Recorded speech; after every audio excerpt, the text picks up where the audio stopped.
everyone. I hope your day is going well. Thank you so much for joining us.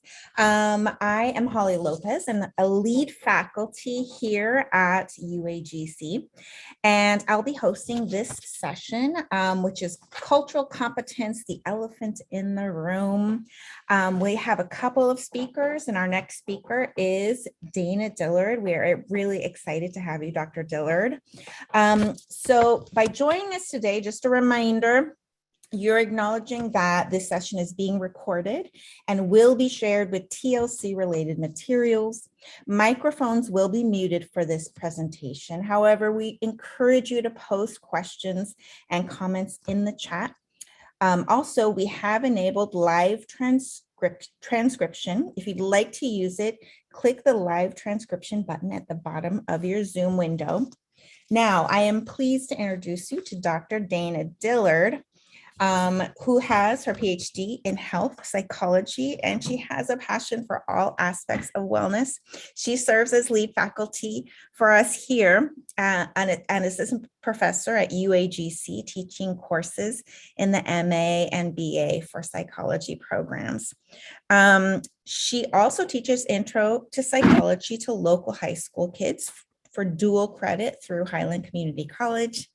And she says, while not boring others with stress theory, stress biology, and stress management, although we need that a lot right now, so thank you, Dana showcases her introverted tendencies with her hobbies: reading, writing, hiking with her dogs, beekeeping, ballroom dancing, and video games.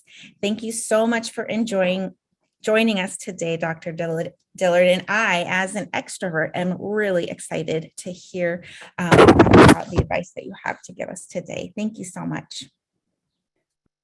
Hi, thank you so much, Holly. As Holly said, my name is Dana Dillard, and I'm delighted to have you here as we consider diversity, equity, and inclusivity as they apply to personality and the learning environment. To accomplish this goal, we must first understand differences that emerge in individuals along the introversion-extroversion continuum. Once we can describe these differences, we can critically evaluate the approaches we use in our classrooms to identify if we are intentionally or unintentionally reinforcing biases that can emerge for individuals on more extreme sides. We can also begin to work actively to ensure that we are inviting students to engage with learning in the manner that best supports them to fulfill their potential, rather than leaving them feeling unheard, misunderstood, or completely alienated. Those in the field of personality will offer different theories to explain how personality develops, and of course, how we define it. I am in the field of health psychology, so while I am very much interested in theories of personality, it is not my focus. Just another piece of the puzzle that helps us understand the individual's relationship with well-being. In looking at definitions, I was quite taken with Brian Little's description, where what researchers in personality science try to do is to make sense of how each of us is in certain respects, like all other people, like some other people, and like no other person. There are many different schools that try to offer guidance for this making sense of others, and one that gets quite a bit of attention are trait theories. Trait theories, or dispositional approaches, describe personality in relation to 5 or so traits that people possess, either as dichotomous constructs or as dimensions on a continuum. The continuum generally takes the shape most recognizable in psychology as the bell curve, with very few people falling at the most extreme sides and most people falling somewhere closer to the middle. The number of traits depends largely on the researcher doing the factor analysis, but McCrae and Costa's Big Five generated a lot of attention. First, there's a catchy acronym that is useful for remembering: OCEAN. Or if you're like me and can't remember the mnemonics the way they're presented, CANOE. Both help in recalling the Big Five traits: conscientiousness, agreeableness, neuroticism, openness to experience, and extroversion. There's plenty of research on these traits and their applications in business, health, well-being, development, and so on. But I'm most interested in today looking at extroversion and its implications in education and learning. So what is extroversion? And what is introversion? And why are these traits viewed as either or? I would love to start with an example and a story. Many times when I've heard others try to explain typical introverted and extroverted behaviors, the comparisons that inevitably arise is that of cats and dogs. It makes for a relatively easy comparison, but can also reinforce the idea that introverts and extroverts are completely different species, which is just not the case. We have different needs, we may exhibit different behaviors, and we may interact with the world a little differently, but that does not make one entirely alien to the other. Introverts and extroverts can still cuddle up at the end of the day and make new generations of introverts, extroverts, and ambiverts. Not so much the case for cats and dogs. Back on track to demonstrate how this continuum looks in some furry friends, I would love to share the tales of two dogs, Tula and Melly. They both currently reside in one house, my house. Apologies if they start to join in the presentation, though to be fair, only one of them is really likely to join in. Tula is a low-key dog. She was a rescue who came from an unknown background, but she tends to be uncomfortable around large groups of people. She does not like to be touched or petted unless it is on her terms. Once she has decided you are one of her persons, she is loyal like no other dog I have known. If you are her person, she will seek you out when she needs comfort or contact, and she will remove herself from your presence once she has had enough.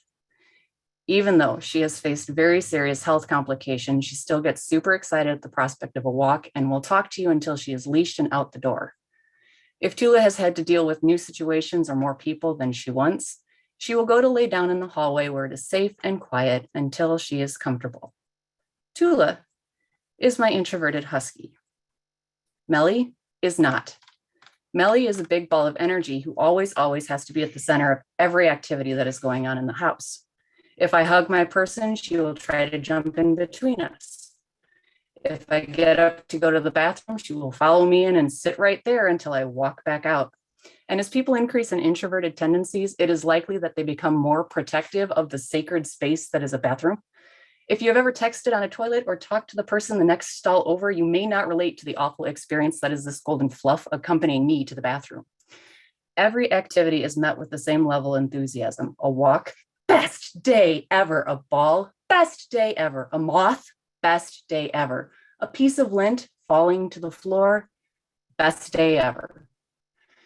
If Tula happens to approach wanting contact, Melly butts in and begins smacking Tula in the face with her wagging tail.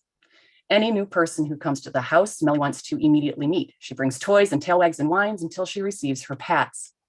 Tula peers around a corner before deciding whether or not she has the energy to greet the person. Melly is as far on the extroversion side of the continuum as Tula is on the introversion side. Most days they can tolerate one another, but some days are more challenging. It is also interesting to watch how other people respond to these dogs. My more introverted friends are drawn to Tula, whose low energy demands and gradual acceptance makes sense and resonates with them. My more extroverted friends think Melly is wonderful and how a dog should be. My more introverted friends say that Melly seems to be more of a handful. My more extroverted friends call Tula evil. Just like my fluffy friends, people experience the world differently.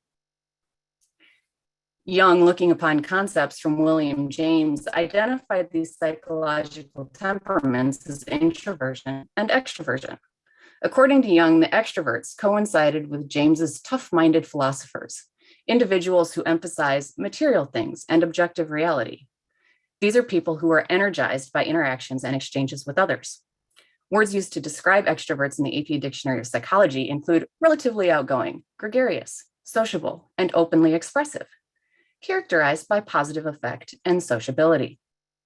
Extroverts need to bounce their ideas off others to build understanding. The idea of the exchange of energy resonates. Extroverts recharge their batteries by being around others, whereas introverts need alone time to recharge. However, this becomes difficult to demonstrate empirically. Instead, what has been observed is the likelihood of different underlying levels of arousal. Eysenck, a prominent personality researcher and early proponent of factorial approaches, argued that personality traits needed more than psychometric evidence. They also needed to make sense theoretically, have social relevance, and have a biological basis. Individuals high in extroversion are chronically under-aroused. They need environmental stimuli to reach an optimal level of arousal.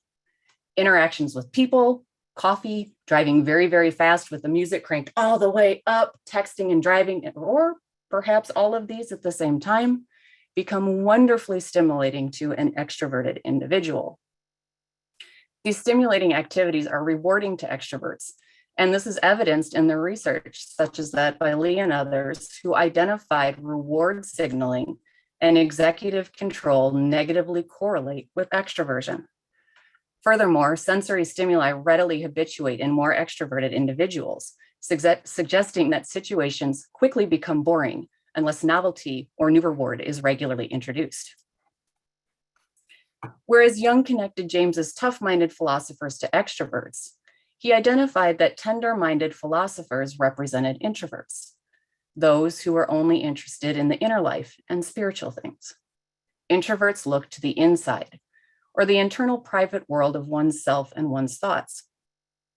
A description of introverts provided in the APA Dictionary of Psychology indicate these individuals are relatively more withdrawn, retiring, reserved, quiet, and deliberate. They may tend to mute or guard expression of positive affect, adopt more skeptical views or positions, and prefer to work independently. Introverts need time to observe the contents of their thoughts and reflect on their meaning. Introverts are constantly in a state of arousal. Take, for example, two learners, one who is extremely extroverted and one who is extremely introverted, studying in a dorm room. The more extroverted student will probably have difficulty sitting still, reading the words on the page. They are looking for stimulation, most likely in the form of contact with other people, and are probably on their phone or social media inviting people over to form a study group. The introverted individual, who is probably doing everything in their power to shut out their roommate, is focused intently on their reading assignments in a bubble of reflection. The introverted individual may go so far as to put on headphones or earbuds, even if nothing is playing, to filter out additional stimuli. When the extroverted individual's study buddies arrive, the door being thrown open or slammed shut is much more likely to lead to an extreme startle reaction in the introverted individual. Why? Because their baseline level of arousal is already high. Their body is primed at a much higher level of responsiveness and much more sensitive to some sensory cues. Introverted individuals are not jumpy or mousy or skittish. They are biologically primed to react to environmental stimuli. So I told you the story of the two dogs, Melly and Tula. There have been other dogs, but none has been as universally loved as this guy right here. This was Nero. He was a joyful, beautiful, and kind dog. He loved his people, and he loved to meet new people. He liked to play with whoever would play with him, and he liked to go on long, quiet walks. He could be in the middle of everyone, but rarely had to assert his presence. Nero had a consistent, calm energy that made him endearing to everyone who even considered liking dogs, and several who did not. Nero was neither distinctly extroverted nor intensely introverted. He fell more toward the middle. This would make him an ambivert, as he had a tendency to display characteristics of introversion and extroversion in approximately equal degrees. Because introversion and extroversion exist on a continuum and are not dichotomous constructs, some people will fall more toward the middle. And indeed, it is likely that most people possess a combination of introverted and extroverted tendencies. Jung even conceded that this group is the most numerous and is noteworthy because these individuals do not need or do not allow themselves excesses because they are, by definition, influenced as much from within as from without. For ambiverts, arousal might be at a nearly optimal level most of the time. Depending upon the theorist doing the describing, the behaviors of introverted and extroverted students may be characterized based on social behaviors, learning styles, and need for stimulation, all of which may be related. An introverted student may prefer a seat that is removed from other students and sensory stimuli, such as noises, sights, and smells, because they are already teetering towards sensory overload, and that may push them past the ability to take in more information. More introverted students may have a much smaller circle of friends, though the quality of those relationships may be very rewarding.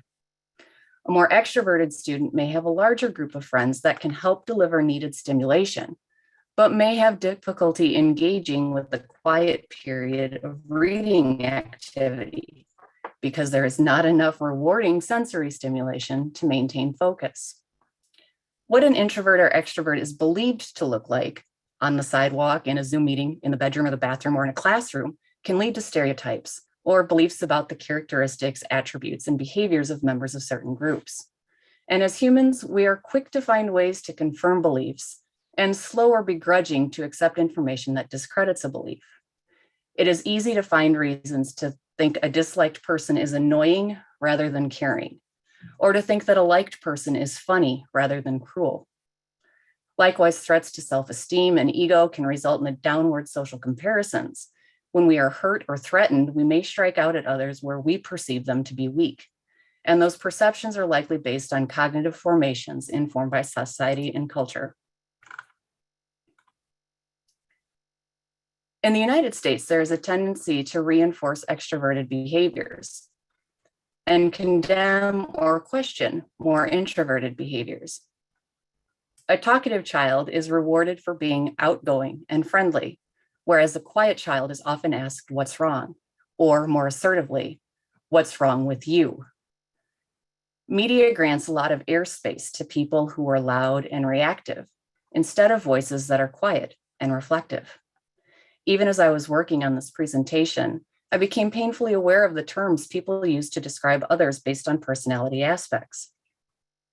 The PowerPoint program I was working in wanted to offer helpful suggestions for a problem word. The word in question, introverts. The suggestions included hermits, recluses, and loners. These are not kind words that bring to mind an individual who is at their core an introspective and reflective human, an individual who puts emphasis on the meaning of words and takes the time to process and unpack intention. For individuals who tend more toward introversion, words do hurt intensely. This is not to discount the impact of words and bullying on individuals who are more extroverted. However, there are differences in how information is processed. Introverted individuals are likely to be described as shy, antisocial, and quiet. My favorite is being told that I don't like to have fun, even though I would argue that my preferred forms of fun are just different. Extroverted individuals are also prone to being stereotyped, and these include that they love to talk, that they're happier, that they have less or no anxiety, and that they're more confident. This emphasis of perceived positive aspects of an extroverted personality has been referred to as the Extrovert Ideal, in which, according to revolutionary introvert Susan Cain, the ideal self is gregarious, alpha, and comfortable in the spotlight, preferring action to contemplation, risk-taking to heed-taking, and certainty to doubt. Introversion is often looked at with distaste or disapproval, or even as a sign of psychopathology. The extrovert ideal may make individuals who are more introverted hesitant to reveal those qualities. In exciting news, there is research to support the idea of an ambivert advantage. Specifically, that people who are on the middle of the continuum, or most people according to Jung, make better salespersons. This may be because ambiverts can navigate the assertive nature of negotiations, the need for active listening of a customer's desires, and a natural ability to not appear overeager for the sale. That is, a combination of introverted and extroverted characteristics. As noted elsewhere, it is important to emphasize that one set of characteristics is not better than the other. As Grant showed, it is indeed the combination of skills that may facilitate the best outcomes. Despite the apparent benefit of diverse qualities, culturally, some qualities appear to be more valued. This perception of value can lead individuals to make comments that are fundamentally discriminatory or prejudiced. These can be obvious. Telling someone that they need to come out of their shell, or that they should be more like a more sociable person, questioning what is wrong with someone who is not chatty, rushing someone for an answer, or criticizing someone who takes time to respond for being slow are all examples of personality prejudice. It can also be more insidious, as in the case of microaggressions, which are commonplace, brief interactions characterized by a usually well-intentioned individual committing slights against others. These microaggressions can take the shape of micro insults and micro invalidations that communicate a potentially unconscious attitude against the receiver of the communication. Micro insults are rude, insensitive, and demeaning messages or behaviors, whereas micro invalidations negate and diminish the lived experiences of the individual. Telling someone who is introverted that they are being too sensitive both invalidates their experiences and adds a negative evaluation to a possible component of their personality. Introverted people are more sensitive to stimuli at a biological level. The extroverted ideal has become very apparent in many contemporary classrooms, and microaggressions abound, from the learning activities that are emphasized to the seating charts that students are forced into.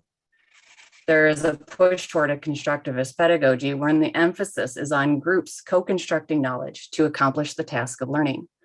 Vygotsky has been named by some as the father of social constructivism and is described by Churcher and others. Knowledge has to be co-constructed with others, where learning occurs at the individual level as the product of internalizing co-constructed knowledge. According to this view, interacting with others in the social environment is the only way in which meaning can be negotiated. Dialogue in some form with other learners creates the platform from which knowledge can then be internalized. This has led to a number of classroom strategies designed to support the idea of a constructivist paradigm. Student-centered classrooms focus on collaborative learning, largely because it is believed that for active learning to occur, student engagement must take the form of group discussions, debates, and other student interactive approaches. Old school teaching techniques, including lectures, are seen as passive and less effective for student engagement. However, for the introverted learner, a lecture may involve much more active engagement than a mindless student-centered activity. If the goal is for students to become content masters, then recognizing the different faces of an engaged learner is an imperative.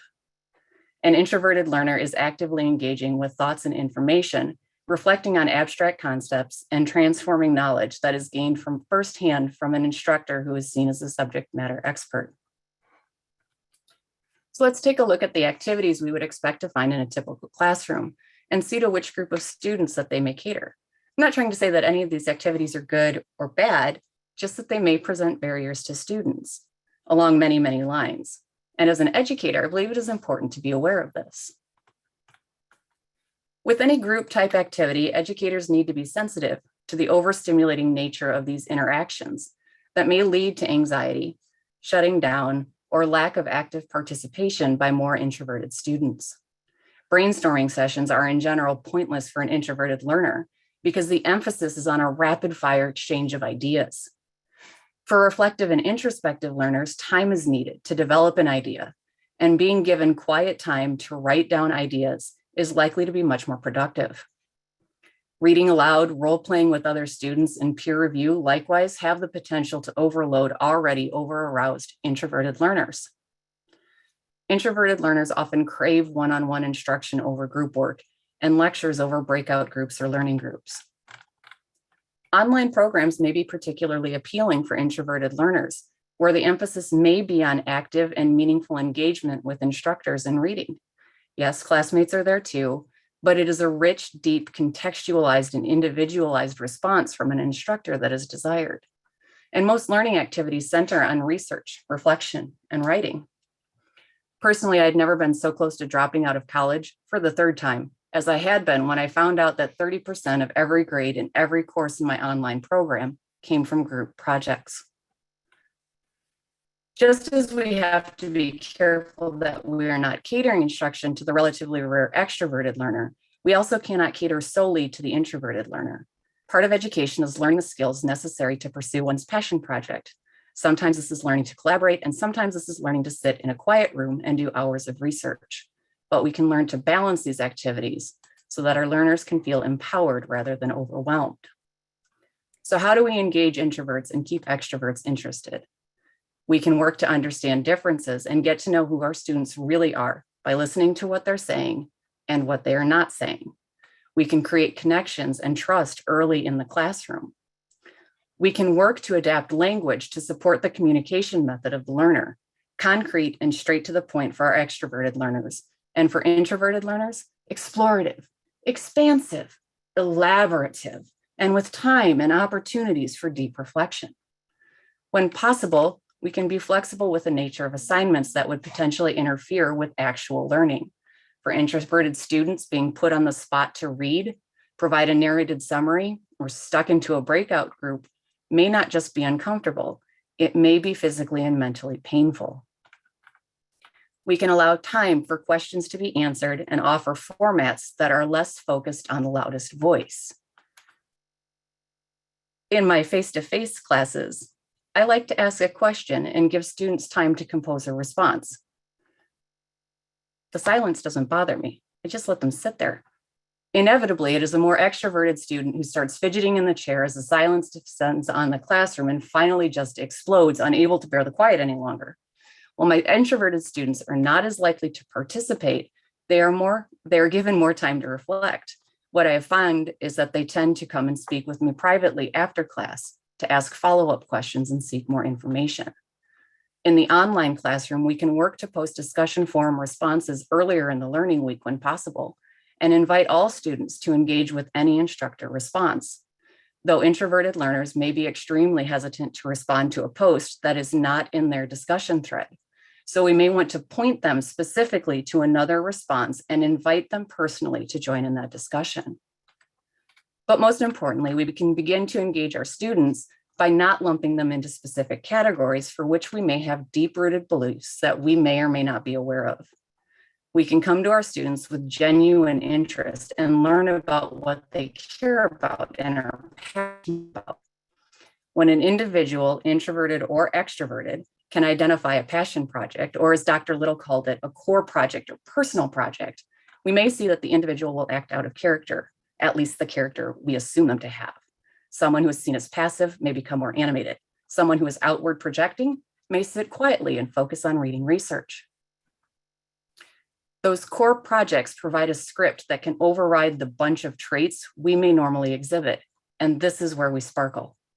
If our core project requires we act in a way that is less consistent with our biology, for instance, giving a presentation on a topic that one is passionate about in front of many respected and more experienced colleagues and peers, it can be helpful to understand our own bodies, motivations, needs, and drives so that we can take care of ourselves. But it is also nice to know that we need not be reduced to a list of traits. Now, if you'll excuse me, I need to go take a nap. Thank you. Thank you so much, Dana. That was amazing. I know I learned a lot, and I'm sure everyone did too. You have a question in the chat. Jerry Chestner has a question. I'd like to invite you to get on the chat and go ahead and respond if you so feel, but we do have to keep going on to the next presenter in 2 minutes. So I'd like to thank you for your time, Dana. And again, if you have any questions for Dana, please stay in on the chat as we transition to our next presenter. Thank you so much for being here.